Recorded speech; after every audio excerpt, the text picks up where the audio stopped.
So guys welcome back your class and this is sir Vijay है। दोबारा से आप सभी का स्वागत है हमारी पाठशाला के चैनल पे। चैप्टर का नाम आप सभी को पता है, डेमोक्रेटिक रिसर्जन हम चैप्टर पढ़ रहे थे।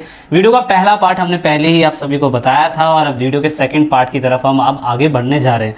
तो दोस्तों, अगर आप चैनल पे नए हैं और आप चैनल के साथ नोट्स भी चाहते हैं, चैनल को सब्सक्राइब कीजिए, इंस्टाग्राम पे जुड़िए और हमारे साथ टेलीग्राम पे भी जुड़ जाइएगा। बिकॉज ऑन दिस प्लेटफॉर्म हम सभी को अपने नोट्स शेयर करते हैं, तो आपके लिए बहुत ज़्यादा बेनिफिट रहेगा। तो वहाँ जाके ज्वाइन होइएगा ताकि आपको काफ़ी सारी जो चीज़ें हैं, नोट्स हैं, जो भी हमारी चीज़ें वो मिल सके। इंस्टाग्राम पे हम, आपको पता है, वैसे भी आपके लिए लाइव करते रहते हैं। सो अगर आपने लास्ट पार्ट पढ़ा हो तो हमने लास्ट पार्ट के अंदर काफ़ी कुछ समझ लिया था। थोड़ा सा मैं क्विक रिकैप दे देता हूँ आपको ताकि आपको समझ में आ सके। सो इन द लास्ट पार्ट हमने देखा था कि इंडिया के अंदर इकोनॉमिक क्राइसिस हो गया था, मतलब जो फूड कॉर्पोरेशन था वो बहुत ज़्यादा अस्त व्यस्त हो चुका था। क्योंकि हमारी कंट्री के अंदर वैसे भी जब हमने बांग्लादेश को आज़ाद कराया था तो बांग्लादेश के अंदर ईस्ट पाकिस्तान का हिस्सा जो था वो निकल के कुछ लोग हमारे वेस्ट बंगाल की तरफ आ गए थे। और वी ऑल नो दैट हम अतिथि देवो भव हैं और हमने कहा कि हम तो दुश्मनों को भी गले लगाते हैं। तो भाई सिंपल सी बात है, हमने तो आपको आज़ाद कराया तो हम आपको कहे छोड़ सकते हैं। सो दैट इज़ वाई आए 80 लाख लोग आए, हमने उन्हें खिलाया पिलाया करवाया, सब कुछ करवाया। लेकिन उसके बाद हमारी कंट्री में क्या प्रॉब्लम होगी? हमारी कंट्री में प्रॉब्लम हुई कि अमेरिका के राष्ट्रपति रिचर्ड निक्सन जिससे खिलस गए और लोगों ने हमें आर्थिक सहायता देनी बंद कर दी। जो लोग वो हमें फाइनेंशियली मदद करते थे वो देना बंद कर दिया। देन फाइनली उसके बाद ऑयल प्राइसेस इंटरनेशनल मार्केट के अंदर बढ़ने लग गए और उसकी वजह से भी बहुत सारे इशू हो गए थे हमारे साथ। देन फाइनली हमने ये देखा था कि कैसे इंडस्ट्रियल रेवोल्यूशन जो हो रहा था हमारी कंट्री में, इंडस्ट्रियल ग्रोथ वो बहुत स्लो हुआ क्योंकि फूड प्रोडक्शन के अंदर मानसून लेट हो गया। मानसून लेट 1972 से 1973 के बीच में लेट हो गया था और उसके बाद फूड जो प्रोडक्टिविटी थी वो पूरी तरीके से गिर गई। और आपको पता है कि एक समस्या से सारी समस्याएं खड़ी होती हैं। तो याद रखिएगा, यहाँ पे एक सबसे बड़ी समस्या मॉनसून फेलियर था और मॉनसून फेलियर होने के बाद पूरी तरीके से अब यहाँ पे सरकार की बैंड बज गई। अब सरकार की बैंड बज गई तो यहाँ पे फिर आप नोटिस करेंगे कि यहाँ पे फूड प्रोडक्टिविटी गिरने की वजह से किसानों की लाइफ में, इंडस्ट्रियल लाइफ में और साथ में जो नौकरियाँ कर रहे हैं उनकी लाइफ में बहुत ज़्यादा नेगेटिव इम्पैक्ट पड़ने लग गया। और यहाँ पे ऐसा कहा जाता है कि बहुत सारे किसानों का, बहुत सारे व्यापारियों का, बहुत सारे सरकारी नौकरी करने वाले लोगों का बोनस या वेतन भत्ता रोक लिया गया, जिसकी वजह से हमारी कंट्री के अंदर क्या हुआ कि बेरोजगारी का आलम इतने स्तर पे चला गया, गलियों में लोग पत्ते खेल रहे हैं और ऐसे घूम रहे हैं, चोरी चकारियां कर रहे हैं वगैरह वगैरह। मतलब समझ रहे हैं ना, जब किसी के पास कोई काम धंधा नहीं तो करेगा क्या इंसान। तो ये बहुत बड़ा एक इम्पैक्ट हमें देखने को मिला था। और सोचिए, इंदिरा गांधी सरकार जी 1971 के अंदर इतनी अच्छी तरीके से, इतने अच्छे बहुमत के साथ जीत के आई। तो फिर आप नोटिस करेंगे कि यार ये हो क्या रहा है, मतलब हो क्या रहा है ये। तो कहने का मतलब ये है कि इंदिरा गांधी जी को समझ में नहीं आ रहा था ये क्या हो रहा है। सो एट दिस टाइम अब इंदिरा गांधी की लाइफ में राहु और केतु एक साथ बैठ चुके थे और इंदिरा गांधी को एक एक करके प्रॉब्लम फेस करनी पड़ रही थी। अब प्रॉब्लम में अब यहाँ से हमें समझ में आया कि जब ये इंटरनेशनल लेवल पे, नेशनल लेवल पे एक जो पिक्चर बन रहा था ना इन सारे प्रॉब्लम का, वो पूरी तरीके से उभर के सामने आया। दैट इज वाई गवर्नमेंट के खिलाफ एंटी गवर्नमेंट प्रोटेस्ट चलाने लग गए लोग। अब एंटी गवर्नमेंट प्रोटेस्ट कौन चलाएगा? ऑफ कोर्स अपोजिशन पार्टियां जो 1967 से इंदिरा गांधी से खिलस रही थी, उन सभी लोगों ने, अपोजिशन पार्टी ने इंदिरा गांधी की सरकार को घेरना चालू कर दिया। और घेरना चालू कर दिया तो बहुत से स्टूडेंट मूवमेंट्स हमें देखने को मिलेंगे। और in this class I am going to teach you about specially student movements, जिसकी वजह से इंदिरा गांधी की सरकार के हाथ खड़े कर दिए कि 1971 में जो अपने आप को शेर नहीं बोलती थी और यहाँ पे स्टूडेंट प्रोटेस्ट ने उनको हिला के रख दिया। तो उनकी लाइफ में ये बहुत खराब मूवमेंट था। मैक्सिस्ट मूवमेंट हम देखेंगे इस चैप्टर के अंदर कि मैक्सिस्ट मूवमेंट भी हुए थे, जिसकी वजह से कहीं ना कहीं जो मार्क्सवादी, कालवादी, जो क्या कहते हैं नक्सलवादी मूवमेंट चलाए गए थे, वो भी किस तरीके से इंदिरा गांधी को सामना करना पड़ रहा था। ठीक है, सो ये सारी चीजें हमने पिछली क्लास में डिस्कस करी थी। That is why this is second part of this chapter. और मैं थोड़ा सा ब्रीफ केस आपको बता दिया, सॉरी ब्रीफ रिव्यू बता दिया। तो क्योंकि फूड प्रोडक्शन इतना ज़्यादा अच्छा नहीं हो रहा, दैट इज़ वाई कहानी स्टार्ट होती है आपके बिहार मूवमेंट से। बिहार मूवमेंट को हम नवनिर्माण मूवमेंट के नाम से जानते हैं। नवनिर्माण मूवमेंट दिसंबर 20, 1973 से 16 मार्च उसके बाद 1974 तक चला। ऐसा कहा जाता है कि अपने पीक पे ये जनवरी में था। ठीक है, तो आपको जनवरी याद रखना पड़ेगा 1974। ओके, क्या याद रखना पड़ेगा? जनवरी 1974 में बिहार मूवमेंट स्टार्ट हुआ। आप सभी को पता है ना कि बिहार के बच्चों की, जब बिहार के लोगों का जब बुद्धि खिसक जाता है ना, तो फिर तो वो कुछ भी करता है। अब ये बेचारे स्टूडेंट क्या कर रहे थे? स्टूडेंट अपने खुद के क्या कहते हैं वहाँ पे हॉस्टल में पढ़ते थे। अब हॉस्टल पढ़ने वाला बच्चा महंगाई के ऊपर देखेगा तो सिंपल से होता है, फीस क्या देगा, हॉस्टल का खाना क्या देगा, पढ़ाई लिखाई पे कितना खर्च करेगा। फैमिली वैसे भी इतनी ज़्यादा अमीर नहीं थी कि बेटा ले 2 लाख रुपये 4 लाख रुपये मौज मार, लंबोर्गिनी में घूम, रोज डेट मार या शाम को बियर पी आराम से, ऐसा सीन ही नहीं था। कहने का मतलब ये था कि स्टूडेंट्स की लाइफ में अगर कोई चीज़ महंगी हो रही है तो उनकी लाइफ में बहुत ज़्यादा इम्पैक्ट पड़ जाता है। अब यहाँ पे जब इम्पैक्ट पड़ जाता है तो इन सभी स्टूडेंट्स ने प्रोटेस्ट निकाला। दिस इज कॉल्ड नव निर्माण मूवमेंट, यानी कि नव निर्माण गुजरात मूवमेंट था। नव निर्माण मूवमेंट बोलते हैं कि गुजरात को दोबारा से खड़ा करा जाए। अब ये नव निर्माण मूवमेंट गुजरात के अंदर हुआ है, ठीक है। बिहार का अभी हम आगे पढ़ेंगे, बिहार के मूवमेंट का इम्पैक्ट हम गुजरात मूवमेंट के बाद ही देख पाएंगे। मैं बिहार बोल रहा था देर से, वो बिहार नहीं था, गुजरात था। बिहार वाला मूवमेंट अभी आगे पढ़ेंगे। अब यहाँ पे गुजरात मूवमेंट जो था वो आपके जनवरी 1973 से स्टार्ट हुआ। इसका मेन मकसद था इकोनॉमिक क्राइसिस को ख़त्म करना, करप्शन को ख़त्म करना, और यहाँ की जो उस समय पे सरकार चल रही थी, चीफ मिनिस्टर की सरकार, वो पूरी तरीके से हटाना चाहते थे। कौन सी सरकार चल रही थी भाई?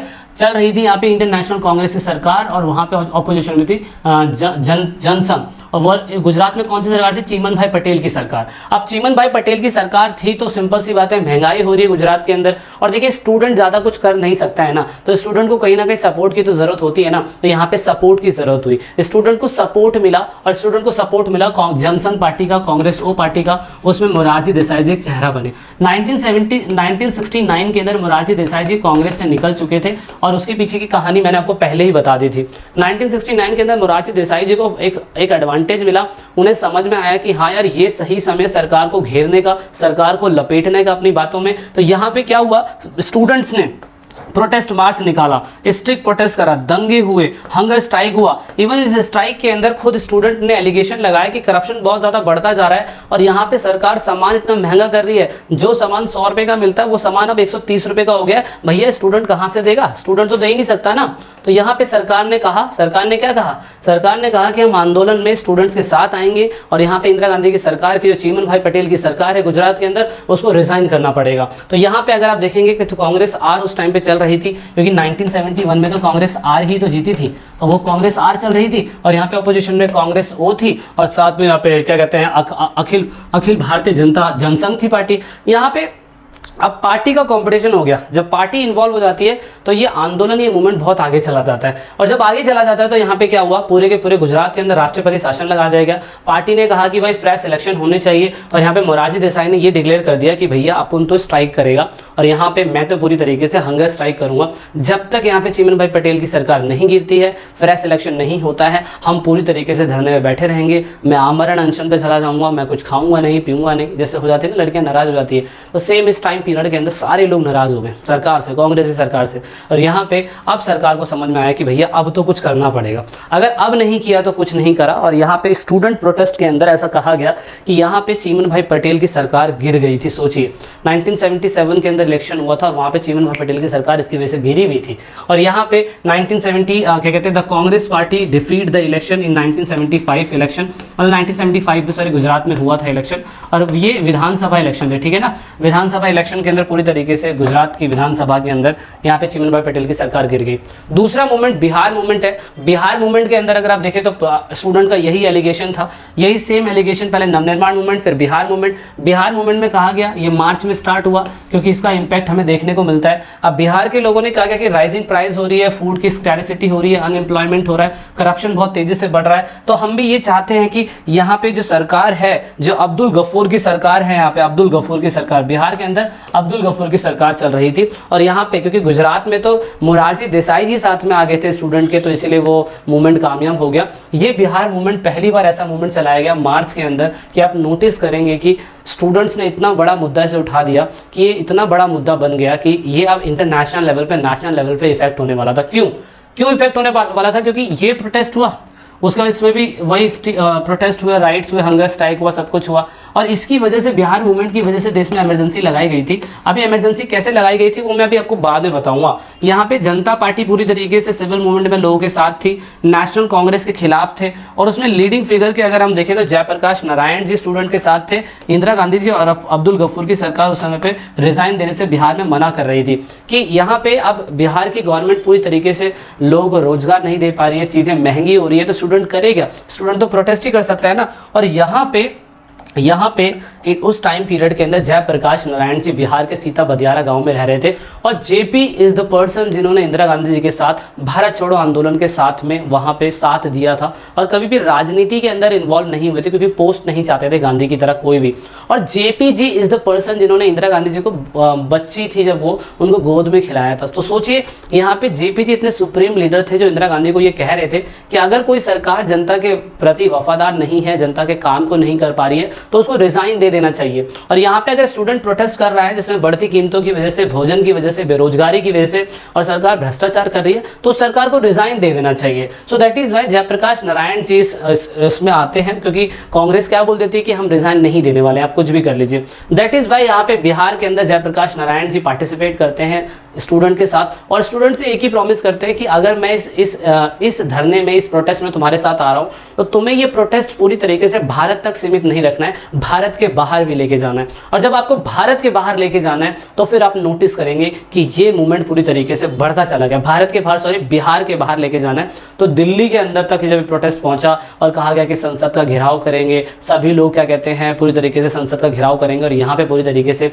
हम सरकार को बताएंगे कि सरकार सिंहासन खाली करोगे, जनता आती है। और यहाँ पे सरकार को बताया जाएगा कि जब वो जनता के प्रति वफादार नहीं होती है तो उसको क्या क्या दिक्कतें होती है। तो इसीलिए ये नेतृत्व पूरी तरीके से यहाँ पे कहा गया कि जयप्रकाश नारायण जी के द्वारा कि कांग्रेस सरकार जो बिहार के अंदर है वो पूरी तरीके से खत्म होनी चाहिए और हमें एक ऐसा संपूर्ण क्रांति, कुल क्रांति लिखा हुआ है इसमें, संपूर्ण क्रांति का नारा देना होगा कि क्या कहते हैं संपूर्ण क्रांति का अगर हम नारा देंगे तो ही क्या कहते हैं सरकार हमारी बातों को सुन पाएगी। क्योंकि यहाँ पे economic and the political shape to establish a true economic, कहने का मतलब है कि असली लोकतंत्र वो होता है जो राजनीति को और अर्थव्यवस्था को दोबारा से अच्छी तरीके से ला सके।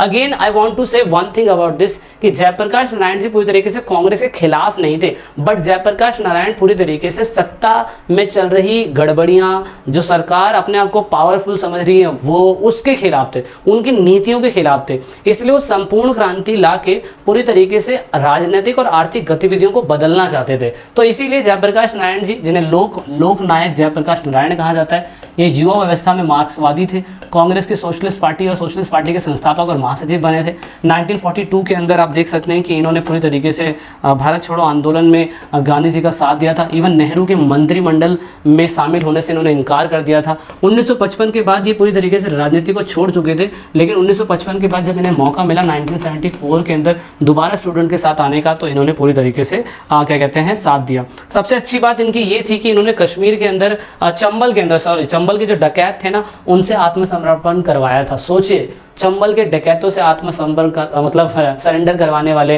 काबू करवाने वाले व्यक्ति ये थे। तो सोचिए क्या चीज़ रहे होंगे। जब पता चला ना अपोजिशन पार्टी को कि क्या कहते हैं आपके जेपी जी स्टूडेंट के साथ आ चुके हैं और यहाँ पे फिर दूसरी अपोजिशन पार्टियां जो इंदिरा गांधी को पूरी तरीके से काटने पे दौड़ रही थी, वो जेपी जी के साथ आ गई और जेपी जी ने पूरी तरीके से कहा कि सरकार को पूरी तरीके से रिजाइन देना होगा और अगर सरकार बिहार के अंदर रिजाइन नहीं देगी तो सिंपल सी बात है, हम ऐसा नहीं चलने देंगे। इसीलिए जेपी जी तो अपने आप में ही एक बहुत बड़े लीडर थे और यहाँ पे जेपी जी के साथ फिर रेलवेज आ गई और रेलवेज के साथ नेशन वाइड स्ट्राइक हो गई। और जब ये सारी चीज़ें आने लग गई तो फाइनली लोगों ने डिसाइड करा कि भाई जेपी जी एक ऐसे व्यक्ति हैं जिन्होंने कहा है कि हम इस क्रांति को, बिहार को हटा के हम इसे पूरी तरीके से बिहार के बाहर भी लेके जाएंगे। तो जेपी जी ने 1975 के कहा कि सभी लोगों को पार्लियामेंट में आना है, हम उसका घेराव करेंगे और यहाँ पे पूरी तरीके से जनता को समझाया जाएगा कि सरकार के इस तरीके से अगर डिक्टेटरशिप हो जाती है तो सरकार को उसकी औकात याद दिलानी पड़ती है। सो दैट इज़ वाई यहाँ पे क्या हुआ कि उन्होंने पूरी तरीके say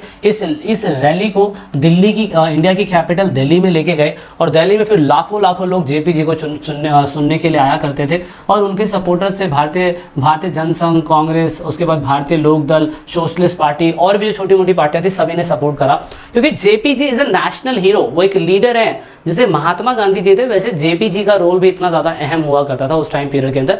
that is Y JP जी को नज़रअंदाज नहीं किया जा सकता था। इसीलिए जेपी जी ने कहा कि भाई अब हमें करना होगा। एंड एक छोटी सी क्लिप है, अगर आप इसे सुन सकेंगे तो आपको काफ़ी कुछ समझ में आ जाएगा। Let me start this clip.